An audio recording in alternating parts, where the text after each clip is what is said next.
Good evening, folks. You're listening once again to the Hour of the Time. I'm William Cooper. Well, I got to tell you that there are more lies and deceptions and just plain crap flying around out there than I've ever seen in my entire life. There must be somebody who just sitting around cooking this stuff up, trying to foment hatred between different groups of people and keep everybody else spinning around chasing their tails with nonsense. How many of you have seen the one about take the following Q33NY in your Microsoft word processor, change the font to size 26, and then switch to wingdings. And this is supposed to be one of the call signs of one of the hijacked planes that crashed into the World Trade Center buildings or the Pentagon. I went down in Pittsburgh, and it's a lie. It's not the FAA number. It's not the registration number of any of those planes. It's not the call sign of any of those planes. It's not the tail number of any of those planes. It's just a lie. But anyway, if you switch it to wingdings or dingbats or whatever the font name is, it's the dingbats that are passing this crap around. And if you're passing it around, you're one of the dingbats, really. And you convert it over, and it's like an airplane pointed at these two towers, and at the end there's a Jewish Star of David or something, and it's all a lie. And that's just one of the things. How about all these Nostradamus, so-called Nostradamus prophecies that are all fake, false, and unbelievable. I can't imagine why people take this stuff and just because somebody else gives it to them says, look at this, and it's really true, man, and they believe it. Nobody checks. They just go out of their mind about it and pass it on to somebody else. Tons of bogus religious crap flying around everywhere. Tons of prophecy, some of it taken out of prophetic works and is legitimate prophecy, but misapplied as usual. Others just totally made up, totally false, deceit, just crap. I'm amazed at all this stuff. And I've been, going through everything I can find since this thing happened on the 11th, and finally I got tired of it. I just switched everything off and went to bed, sometime Saturday. Got up Sunday morning, I said, I'm not going near the computer, I'm not going to mess with any of this stuff, because the whole world's gone absolutely out of their stark raving mind mad. Crazy. So I got up 7 o'clock in the morning, not expecting to find anything worth watching on television. But I turned it on anyway, and my favorite movie in the whole world was just beginning. It's called The Quiet Man, with John Wayne, and I believe the actress's name is Marina Sullivan. Beautiful, red-haired Irish woman. My favorite movie. I couldn't believe it. Here I was. I needed some entertainment. Something to take my mind off of all this crap and keep me away from the computer and the news channels and everything else. And I watched The Quiet Man, and boy, it was so nice. It was just it's such a wonderful movie. If you've never seen it, you should rent it just to watch it. And it's not one of John Wayne's normal blood and guts Western, go kill them all, that kind of tough guy stuff. It was about a guy who was tough, and he was a fighter in the ring and accidentally killed his opponent, and so never wanted to fight again. And it's just a great movie. Just a wonderful movie. And I'm going to tell you, Right now, you'd all love it. Later on Sunday, something very out of the ordinary, very strange happened to me, and to Crusher and Sugar Bear, and to the chickens. I was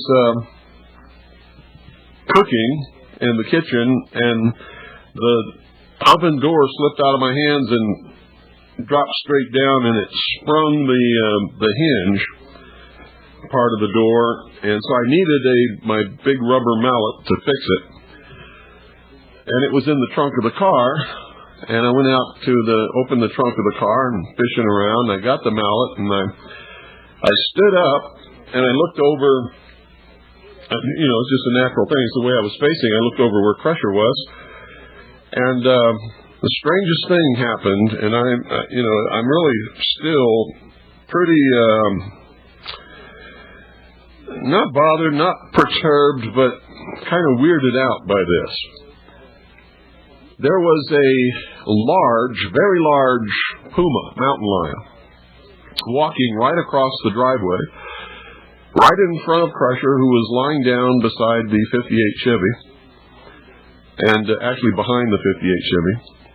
And Crusher was just watching this mountain lion walk across the drive, and Crusher could have jumped right on it easily, but he didn't even bark.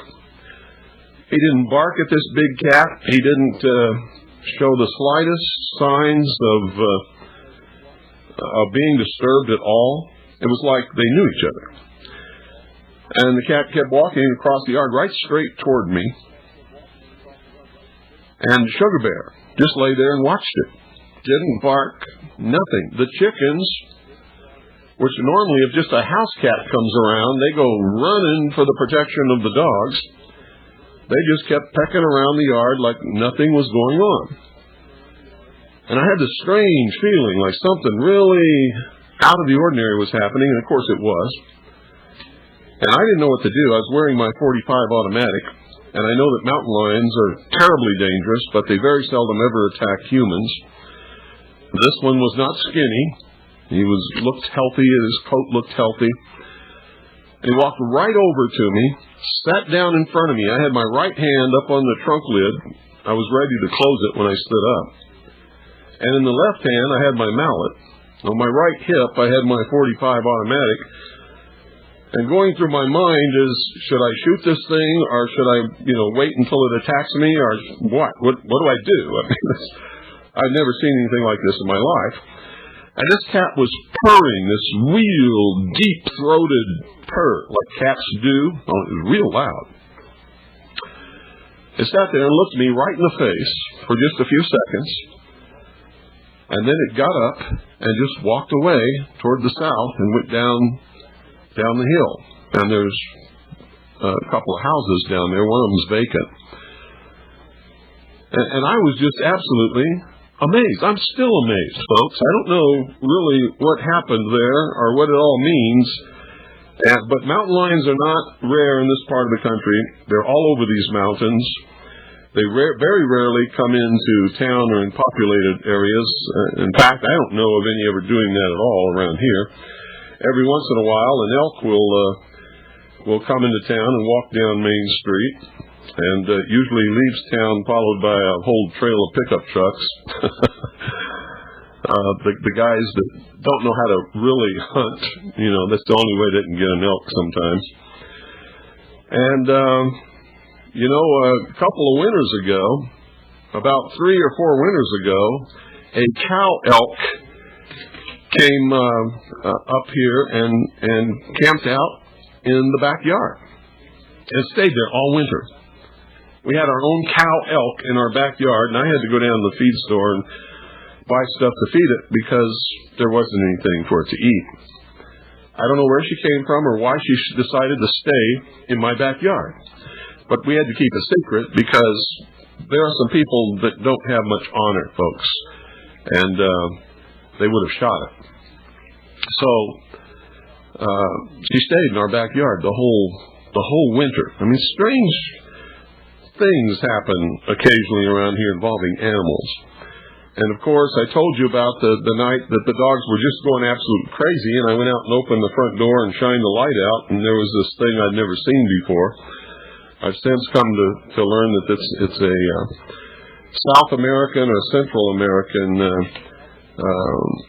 predator that you don't normally see in North America, and I'd never seen before in my life, not even in zoos or anything. So that's the latest animal experience up here at Bill Cooper's strange, weirded out house.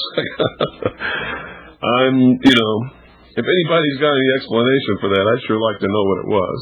I wasn't afraid of it, but I didn't want to get all clawed up and have my throat ripped open by a full-grown mountain lion either.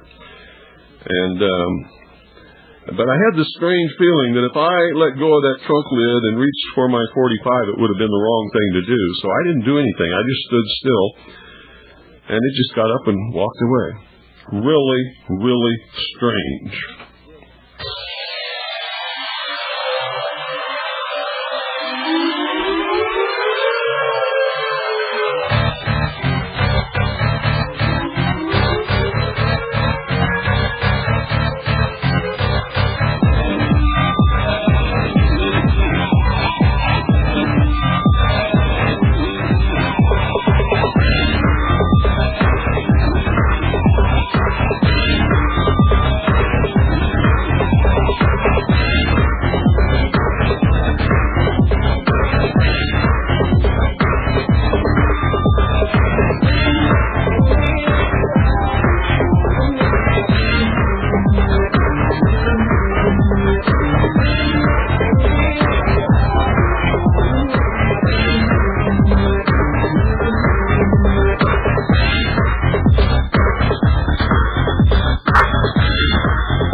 Taking your calls all hour, folks. The number is 520-333-4578. You're listening to the Hour of the Time. I'm William Cooper, the most dangerous radio host in America.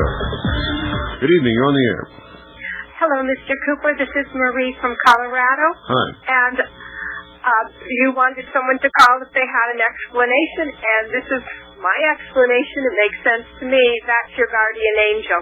Oh, really? Because your two dogs and your chickens, and we have chickens too, so we know how, perturbed they can get over anything. And they sensed that was a spiritual being.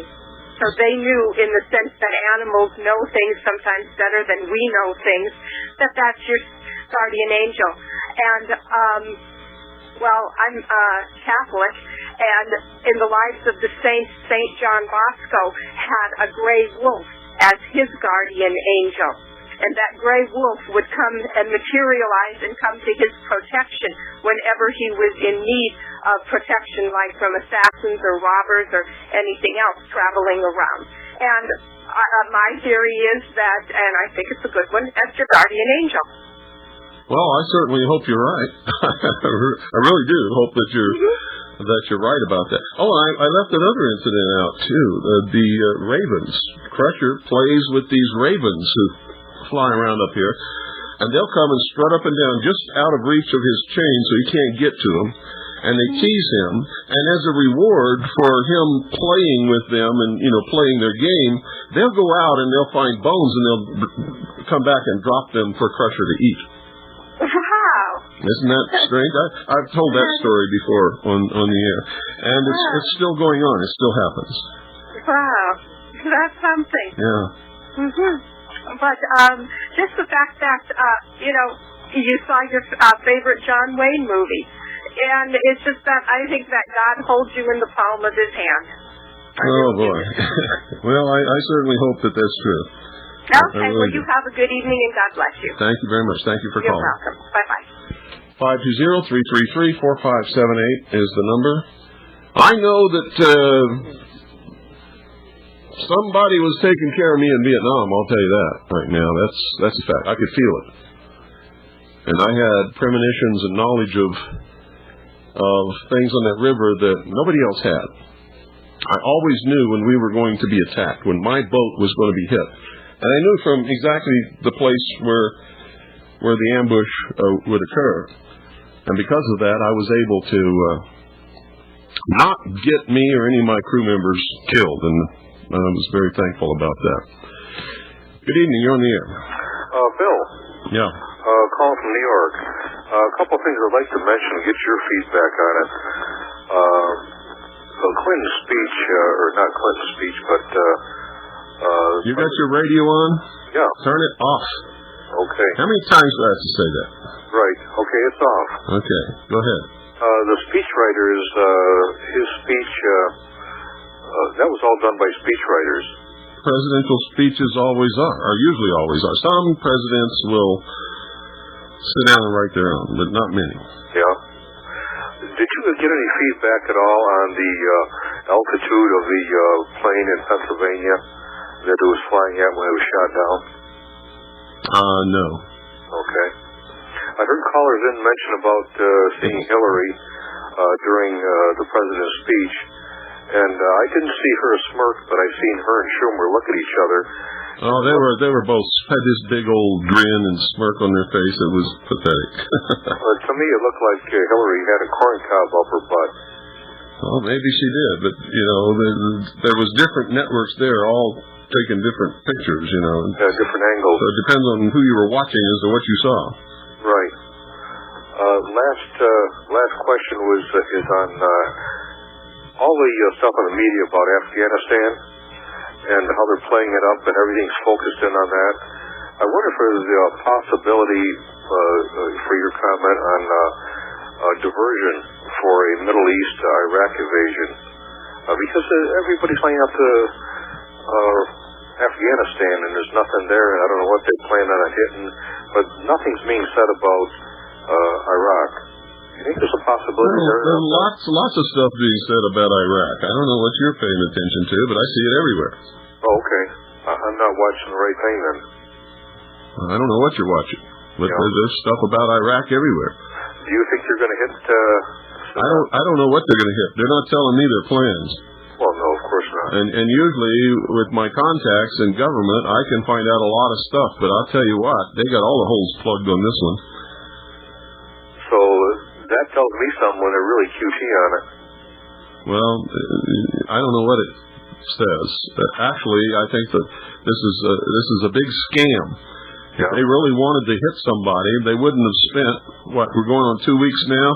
They wouldn't have spent 2 weeks telling them that they're going to hit them and building up all this military might and all that kind of stuff. I mean, that's like Desert Storm. They told Saddam, we're going to come and get you. And they set up a little base in Saudi Arabia and started flying troops in little by little and bringing in supplies and stuff. And it was a whole scam, because any general worth his salt would not have allowed them to build up like that. They would have hit them while they were in small numbers and weak and destroyed the base and the landing field. And, this is all totally wrong according to the way that military battles are fought and won. It's all a show for the people of the world. And I'm sure that they're going to go and kill some people, but I don't know who and I don't know where. Yeah. But they probably will be people that didn't have a damn thing to do with anything whatsoever, except maybe they're sitting on land or property under which there's oil, and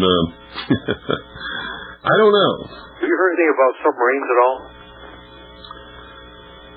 They don't call it the silent service for nothing. Nobody hears about submarines. Okay.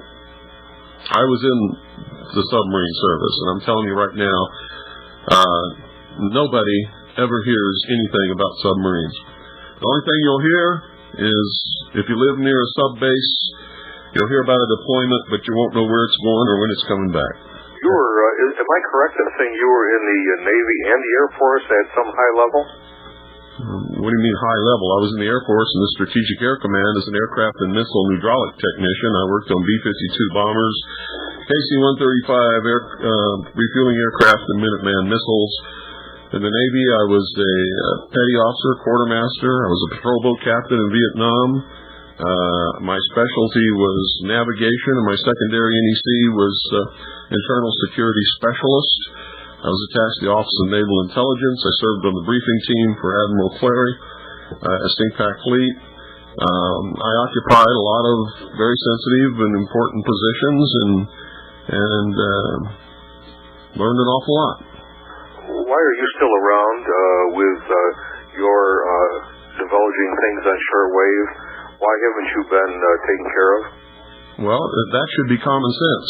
If you go hide from them and they kill you, nobody ever knows you were alive, do they? Right.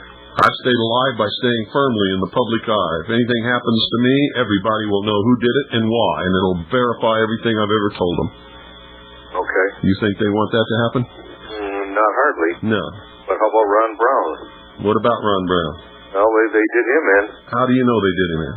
Well, from what I read, not that. Yeah, it's your opinion that they did him in. You don't know nothing about what happened to him. All you know is on a plane. I know he was on a plane crash. The plane crashed and he died. That's what I know for sure. Okay. Anything beyond that is speculation. Vince Foster. What about Vince Foster? Well, give me your opinion. He was murdered. Okay. And I don't believe that's opinion. I believe because of the evidence, that's probably fact. Okay. But still, nobody really knows it because nobody will admit it, you know. But the evidence points to murder. Okay. Bill, thank you very much. You're welcome. Thanks for calling. Yes, sir. And thanks for your excellent questions. 520-333-4578 is the number. Good evening. You're on the air. Hello? Turn your radio off. Goodbye. I'm not going to play with you with this radio stuff, folks. If you're going to call, turn your radio off. If I hit that button and I hear feedback and it's blowing my eardrums out, I'm going to cut you off just like I just did him. Good evening. You're on the air. Hello, Mr. Cook. This is Walter from New Hampshire. Hi, Walter. I had a question about the rifle series that you did. I listened very attentively to that. And I was pricing rifles in the calibers that we're looking for the impact at long range. Savage has some affordable rifles. They have one in 300 Remington Ultramag. That's a good round. I'm sorry? That's a good one. And they had one in 338 Winchester Magnum.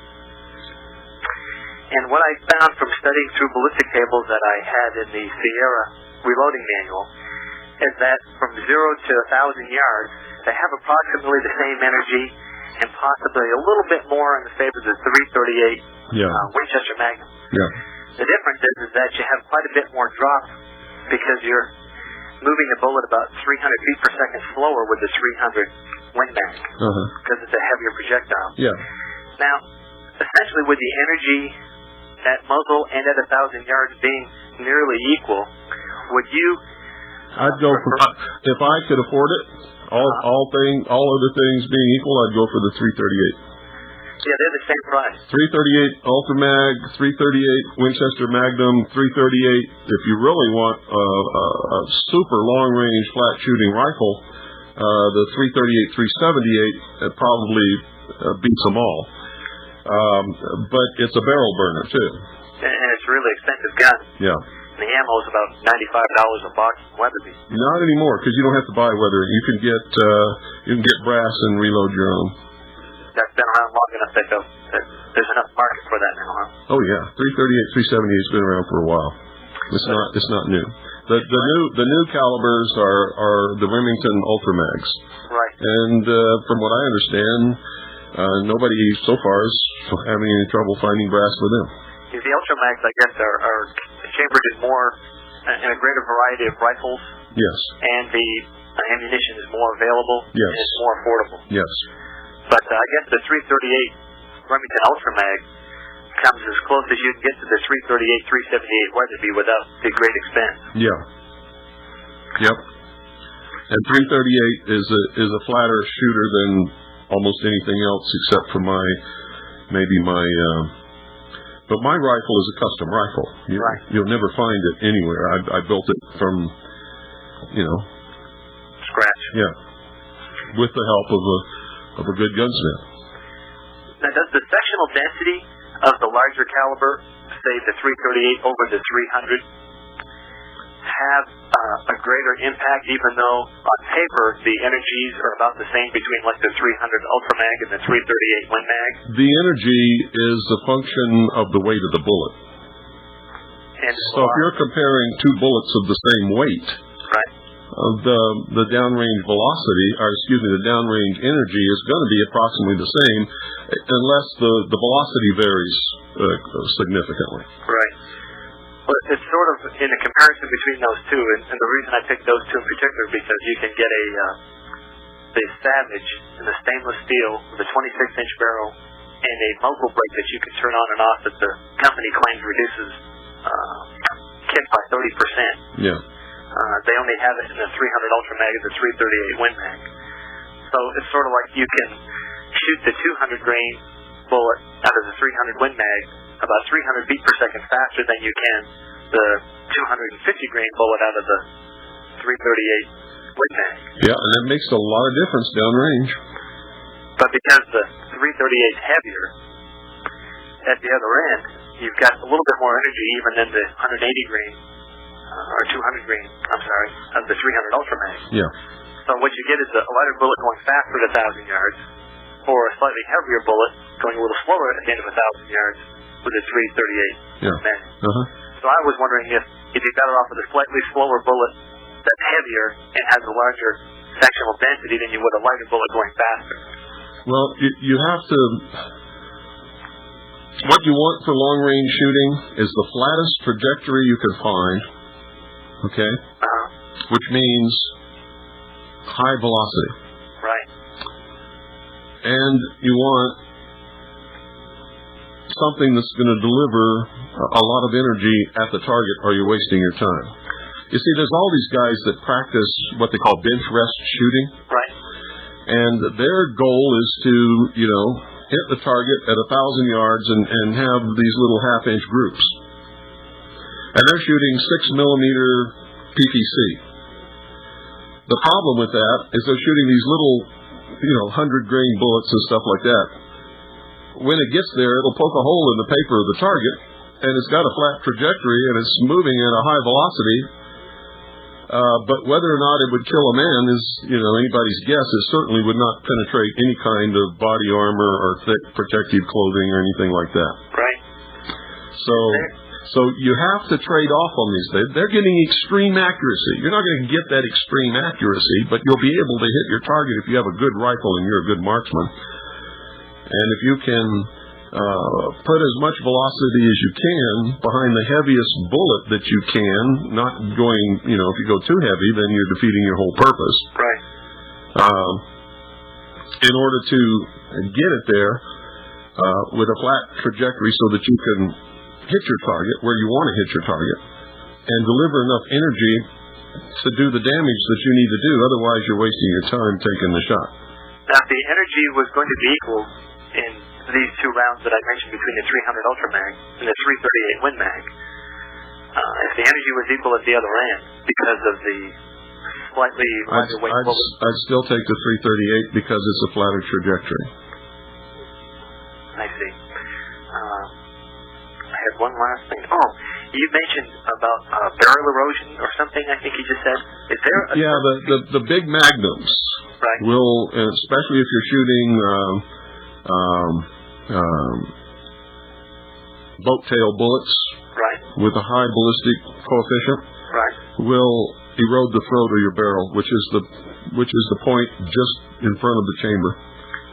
Is that a factor or a function of the velocity of the projectile down the barrel? No, it's caused by the peculiar shape of the boat tail, the tail end of the bullet in the shape of a reverse cone, which concentrates the hot gases right into the barrel, and it literally melts the barrel. So should we be looking for bullets that are not boat tail but just a... Well, if you want the best accuracy, you need the highest ballistic coefficient, and those are all boat tails. Right. So it's not a matter of if I shoot a round that's 3,300 feet per second at the muzzle, it's going to result in increased barrel wear or throat erosion versus a heavier projectile going at 2,900 feet per second. Yeah. That doesn't. Yeah, and flat-based bullets will not give you that much throat erosion, but eventually, when you're shooting the heavy magnums, which all of these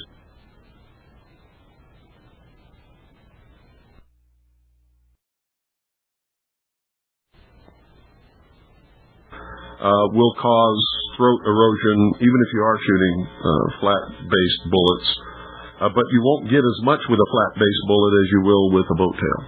So would you think that the 338 Remington Ultra Mag would likely have less throat erosion in the life of the barrel than like the 338, 378? Well, that's going to depend upon the pressure inside the chamber and the temperature. I see. And whether or not you're shooting a flat base or a boat tail bullet. How many rounds would you suspect? I mean, maybe a range of rounds that you could expect the barrel life would. Say, like in your gun, for example, that you're familiar with intimately. Looking at in my rifle, probably the barrel has a maximum life of maybe 900 to 1,000 rounds. Wow. How many did you put through it? Probably 280, somewhere around there. Now, when practicing, if you were practicing for all the techniques of a long-range shot, and you were doing it with, say, a 308, because it's cheaper to shoot, obviously, less punishing to you, because it is a center fire, significant enough rounds, that people hunt with it, would you be able to have enough practice shooting that 308? Yeah, only sprinkled in some of your 338 rounds. Sure. Able to. Yeah, it's not the rifle you're practicing with. You see, you have to understand your ballistic tables for whatever round you're shooting with whatever rifle. Right. So you can get on target. Whatever rifle you're shooting, the technique of marksmanship is the same for every rifle. Right. Every single rifle that there is. So you can practice with a 22. Right. If you want to. I do a lot of that.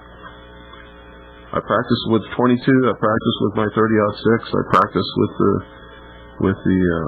well, I haven't practiced much with the 308 because I just broke in the barrel not too long ago. But I can practice with my 308, and I get a 223, 223. I can practice with.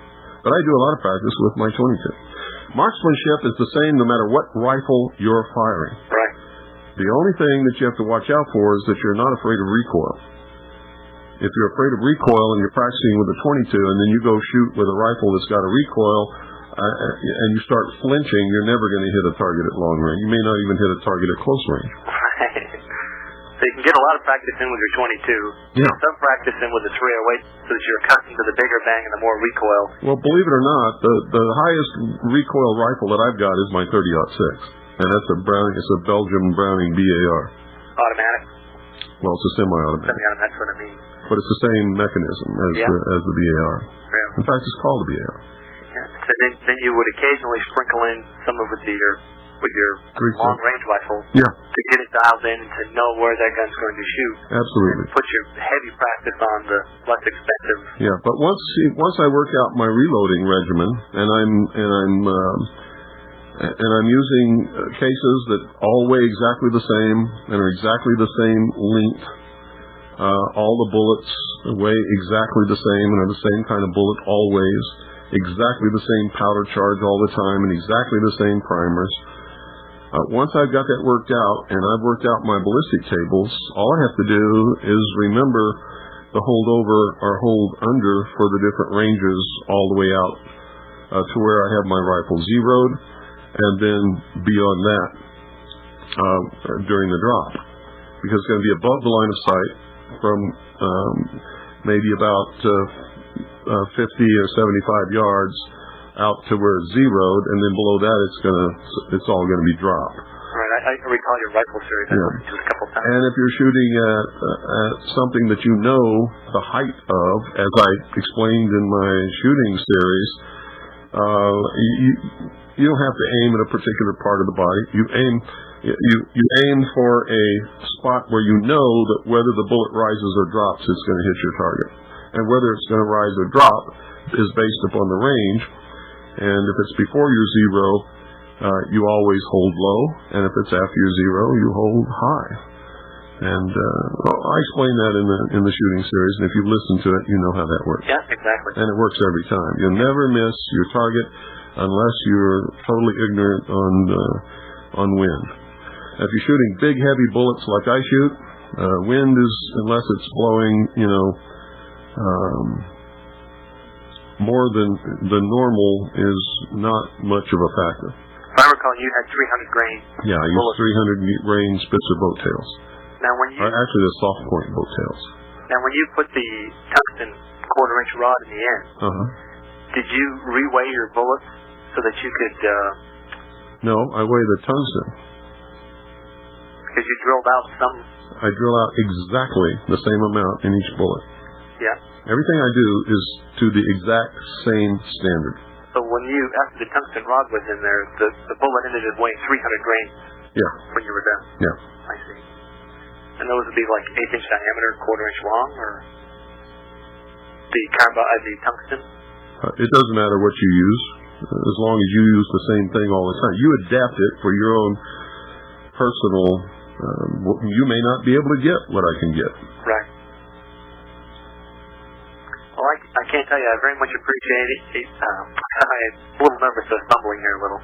That's okay. Very much appreciate all you've done over the years, and looking forward to many more years of you staying healthy and staying on the air. Well, I hope you're right about that too. I'm saying that a lot tonight. Thank you very much. You know, I regret I didn't go out to one of the weeks that you used to have. Oh, our conferences? Yeah, well, you missed something wonderful because... I was going to go the last year you had it, and I thought, well, you know, money tight, this and that, I'll go next year, and next year never happened. So that's one of my regrets in life.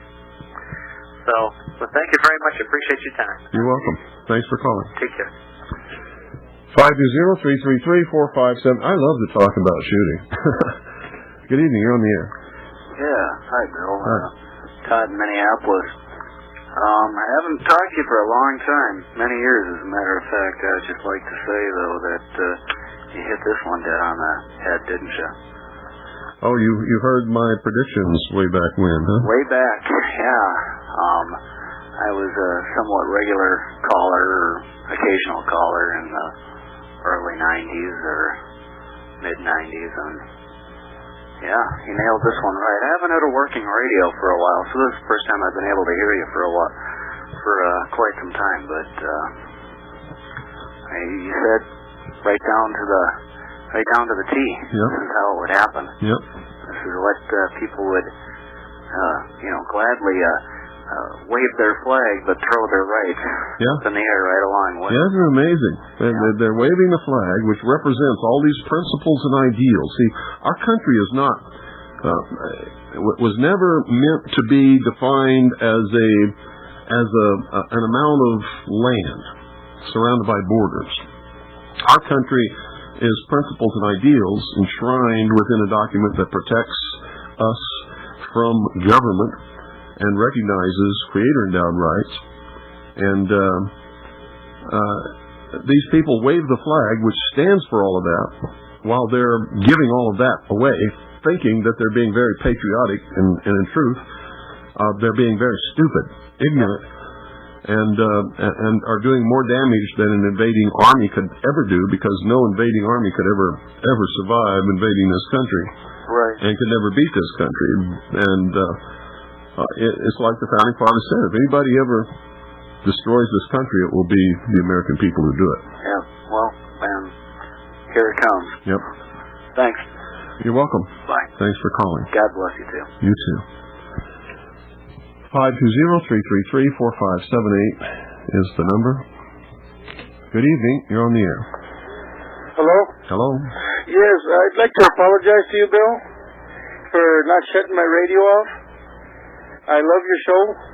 It's the greatest show I've ever heard in my life. Well, that's okay. You don't have to overdo it. And you stand for everything that's right. I'm behind you 100%. And God bless you and your family. Thank you. And anybody that stands behind you, God bless them too. Thank you. I believe that puma, or that animal that was there, I believe that you have an anointing from the great Creator, and that you're a special man because you do the right thing for everybody, and you love everybody, and you speak the truth. All I want to say is God bless you and anybody that stands behind you. Well, thank you very much. Okay. Bye-bye. Bye. Wow. Well, that was a very, very nice thing to say. And once again, I hope you're right. I really do. I hope that you're right. Good evening, you're on the air. Mr. Cooper? Yes. You owe me a toaster. I owe you a toaster. Or maybe a blender. A blender? Why? Well, I've been listening to this program now since June of 1994. Uh-huh. And I think I finally found a chink in your armor. Well, let's hear the chink. It wasn't Marino Sullivan. Oh, who was it? It was Maureen O'Hara. I started to say Maureen O'Hara, and then I thought, no, I think it's Maureen O'Sullivan. But you're right. You know, my mother was Irish Catholic, and my father was English Protestant. Uh-huh. And they both enjoyed that movie. And we have it on tape, and we watched it dozens of times over the years, scores of times. And I think that anybody, whatever religion they are, should watch that movie. That is one of the greatest movies ever made. I like it because of the humanity in it. Yeah. And because of the characters. I mean, they're people that I would love everybody in that village. I really would. Even the people that you might think were a little obnoxious, I would have just loved them just for the characters that they are.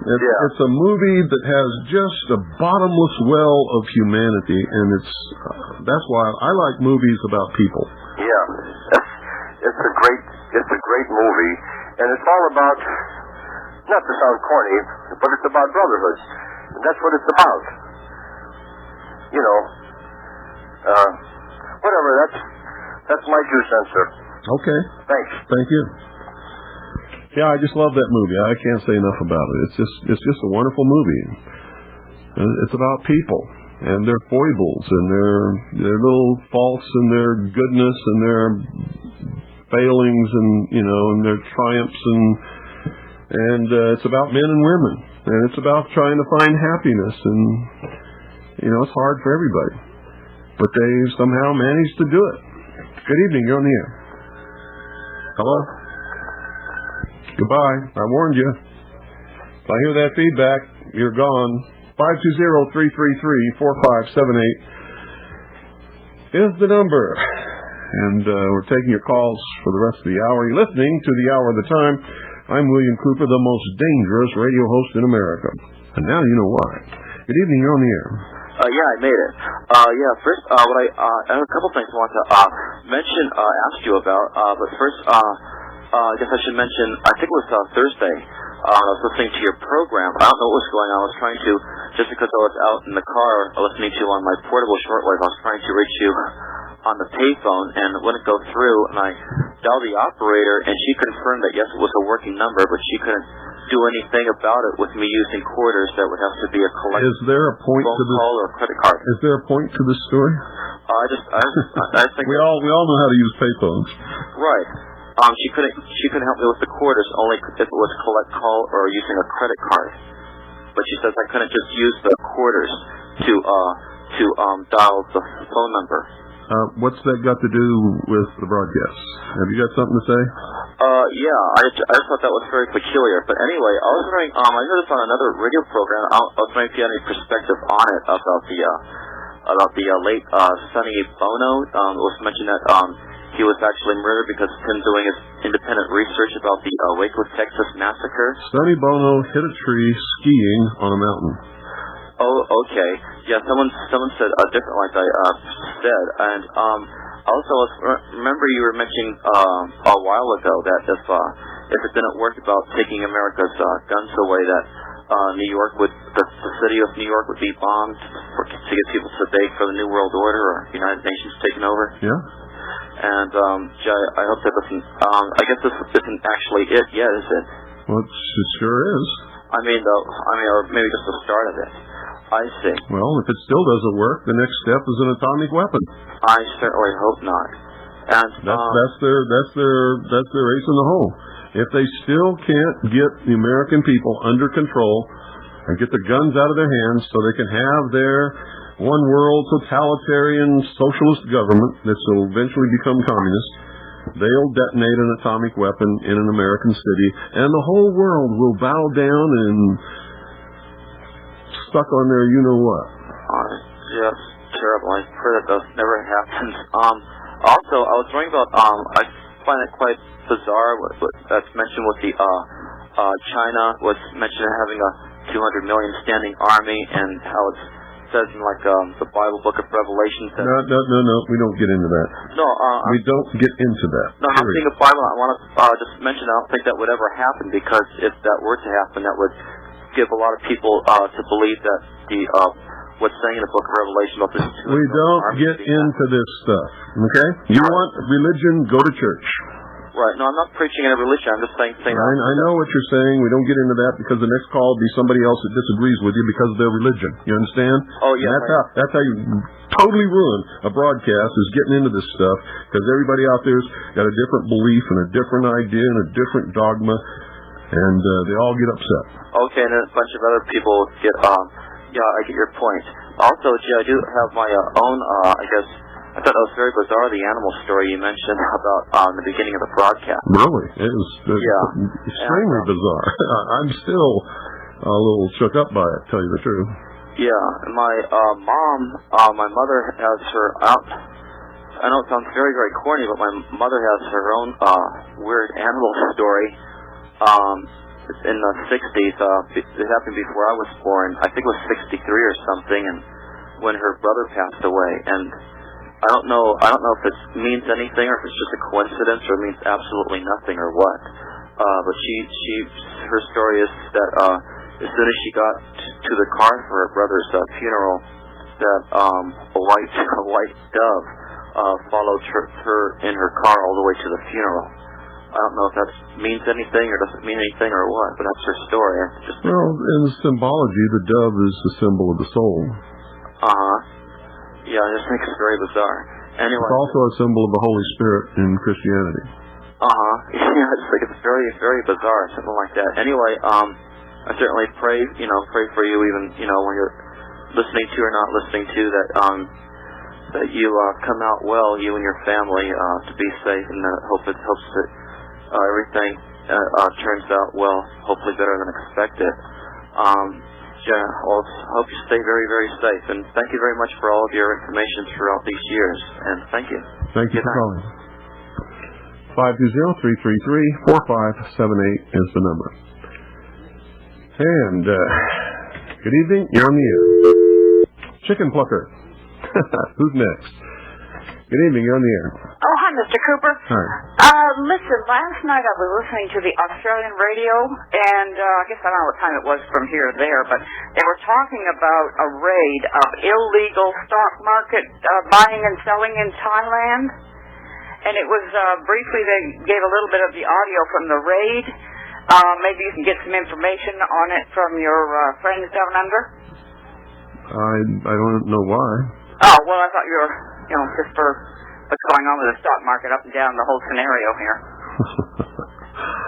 The stock market is a symbol of gross greed and stupidity. People are buying and selling pieces of paper that for the first time in a long time are approaching the actual value of the companies that they're buying and selling the stock in. That's right. I've been following that for a while, and it was quite interesting. Millions and millions of dollars. I didn't know exactly how many, but I thought it was quite interesting. Yeah, they're not buying these pieces of paper to own a part of the country. A part of the corporation or company that the stock represents. Mm-hmm. They're buying it in the hopes that it will go up so that they can satisfy their greed and make tons of money. Buying and selling these pieces of paper. Well, I thought it was kind of interesting when they said today that the stock market had, just all of a sudden jumped up and everybody was happy about it. I was thinking maybe that had a connection to it.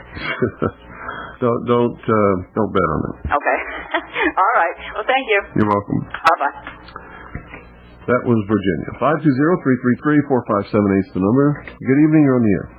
Good evening, Mr. Cooper. How you doing? Good. I don't know if you caught the op-ed page of today's New York Times. Nope. The whole page was devoted to America surrendering their sovereignty and joining the world government. Well, I warned you that's what this is all about. And you know something? They still don't know who did it.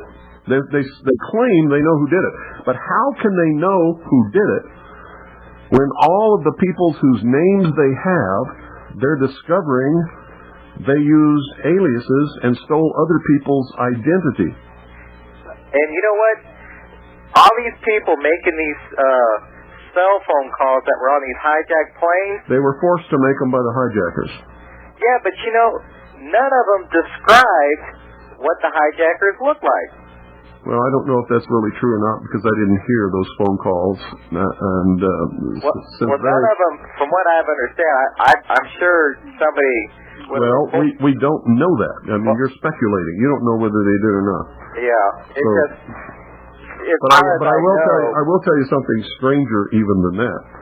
If these are really Islamic fundamentalist terrorists who worked for Osama bin Laden, if they're going to steal false ID and assume the identities of other people,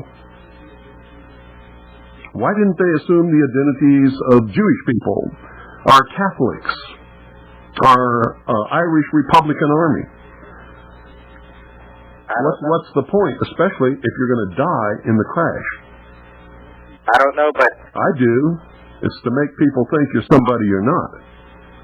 Yeah. That's the only purpose of it. There can be no other purpose. One more point, and I'll let you go. That on this op-ed page about talking about America surrendering its sovereignty and going into world government, I could not believe it, Mr. Cooper. There was actually a veiled threat. They said that if America did not do this, that we would be subjected to more terrorist attacks. Yeah. Yep.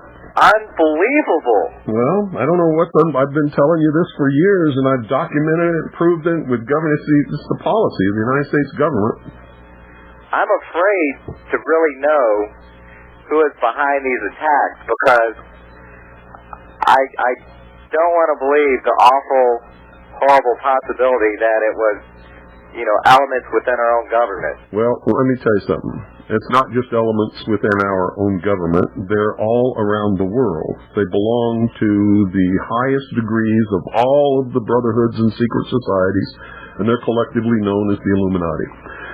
They are in Canada and controlling that government. They're here. They're in Mexico. They're at the top of just about all the governments in the world and the think tanks, and they're ensconced in the colleges and everywhere. They're everywhere. Yeah. So when you say people inside of our government, they're inside of our government, but they're also inside the Canadian government. They're inside the Israeli government. They're everywhere. Yeah, it seems like the evidence is... It's not a government, it's a brotherhood. Yes. Of mystics who have a dream to create the utopian world. It's the same old bullshit they've been pulling for hundreds and thousands of years.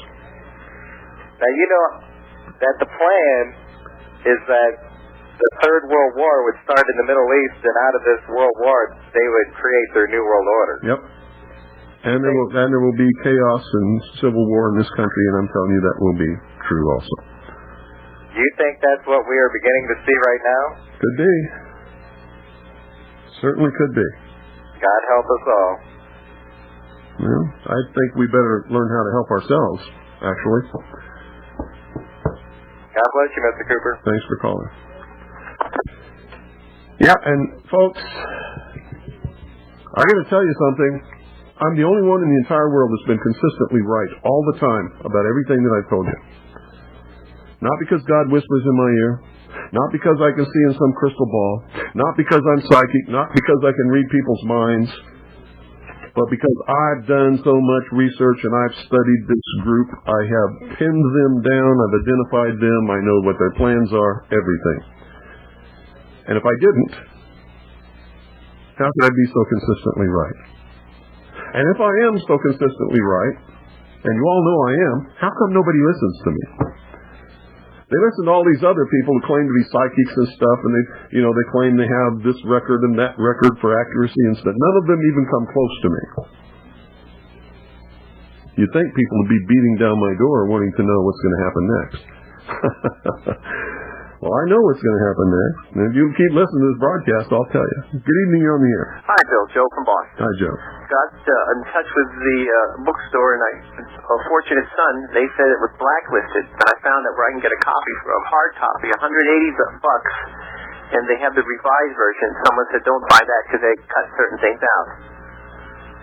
And I also found a hard copy of Iron Man Report. The report from Iron Man. It's the report from Iron Mountain. Oh, Mountain, yeah. That's $55. And the girl was shocked that Bush blacklisted it.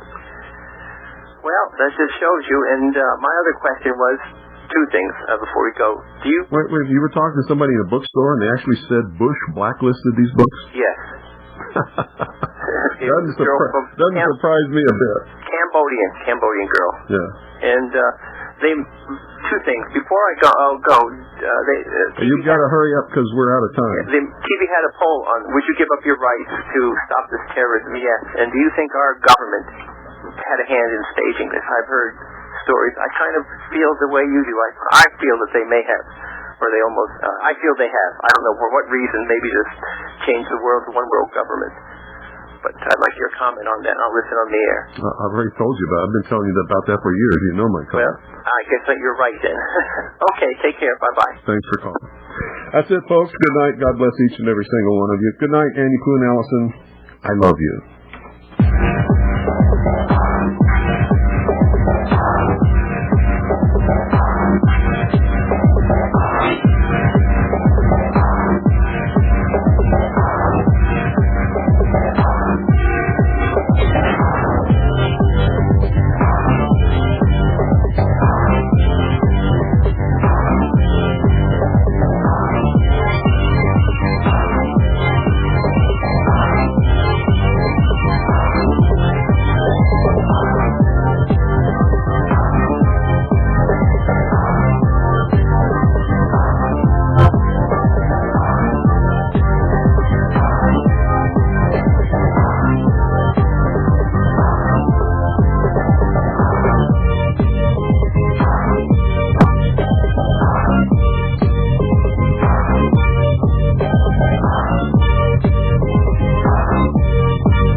Tune in again tomorrow night for the Hour of the Time. With yours truly, William Cooper, the most dangerous radio host in America. Don't miss it, folks. If you do, you'll be sorry.